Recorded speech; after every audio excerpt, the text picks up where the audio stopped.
गयाजी जिले के 29 वाहिनी सशस्त्र सीमा बल गयाजी बिहार में 6 दिवसीय आर्ट ऑफ लिविंग कार्यशाला का समापन मुख्य अतिथि मानवेंद्र उप महानिरीक्षक क्षेत्रक मुख्यालय सशस्त्र सीमा बल गयाजी बिहार के द्वारा मधुकर अमिताभ कमांडेंट 29वीं वाहिनी सशस्त्र सीमा बल गयाजी एवं श्री राजेंद्र भारद्वाज कमांडेंट क्षेत्रक मुख्यालय गयाजी के गरिमामयी उपस्थिति में संपन्न हुआ।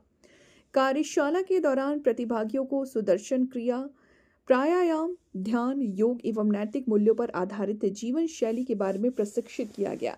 प्रशिक्षकों ने बताया कि नियमित अभ्यास से व्यक्ति मानसिक तनाव, अवसाद और नकारात्मकता से मुक्त होकर के संतुलित जीवन जी सकता है। आर्ट ऑफ लिविंग कार्यशाला में सम्मान समारोह के अवसर पर उप महानिरीक्षक महोदय ने अपने संबोधन में कहा कि सुदूर और एवं चुनौतीपूर्ण क्षेत्रों में कार्यरत बल कर्मियों के लिए तनाव प्रबंधक, ध्यान, प्राणायाम एवं सकारात्मक सोच अत्यंत आवश्यक है। आर्ट ऑफ लिविंग जैसी कार्यशालाएं जवानों के जीवन में संतुलित और अनुशासन लाने में महत्वपूर्ण भूमिका निभाती है। साथ ही साथ जवानों के मानसिक तनाव को कम करने, उन्हें मानसिक शांति प्रदान करने और वर्तमान समय की भागदौड़ भरी जीवन शैली में मानसिक संतुलन और आत्मिक शांति बनाए रखना अत्यंत आवश्यक है। उन्होंने कहा कि इस प्रकार की कार्यशालाएं व्यक्ति को स्वयं से जोड़ने के साथ साथ तनाव प्रबंधक एवं सकारात्मक सोच विकसित करने में सहायक सिद्ध होती है। साथ ही उन्होंने आर्ट ऑफ लिविंग संस्था एवं प्रशिक्षित प्रशिक्षकों के प्रयासों की सराहना की। ये आर्ट ऑफ लिविंग अगर शुद्ध हिंदी में बोलते हैं तो इसको बोलते हैं जीवन जीने की कला। और मैंने कई जगह इसको अनुभव किया है आर्ट ऑफ लिविंग को, और कई योगा सेशन जो अलग अलग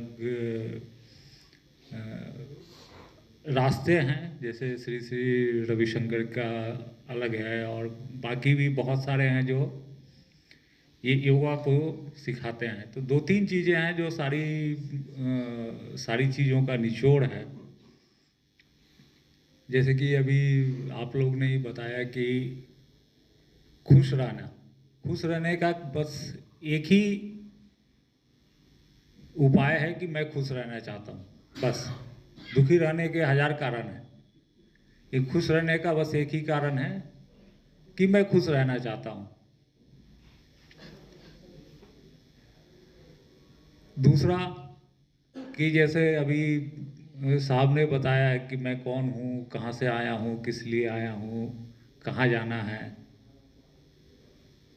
तो कई बार मैं खुद सोचता हूँ कि बहुत बहुत छोटा सा हमारा जीवन है, जो हमारा जो जीवन चक्र है कि हम जन्म लेते हैं, बड़े होते हैं, पढ़ाई लिखाई करते हैं, नौकरी पाते हैं, शादी करते हैं, बाल बच्चे होते हैं, बूढ़े होते हैं, मर जाते हैं। यही जीवन चक्र है।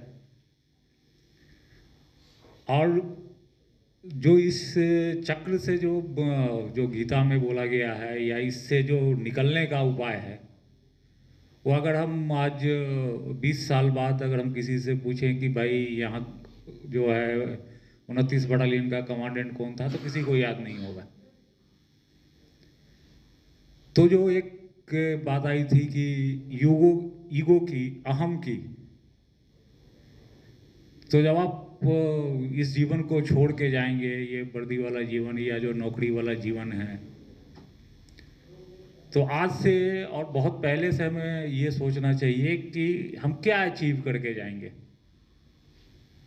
अचीवमेंट जो है वो पद से, मेडल से, इन सब चीज़ों से नहीं है। आप क्या लेके जाएंगे यहाँ से।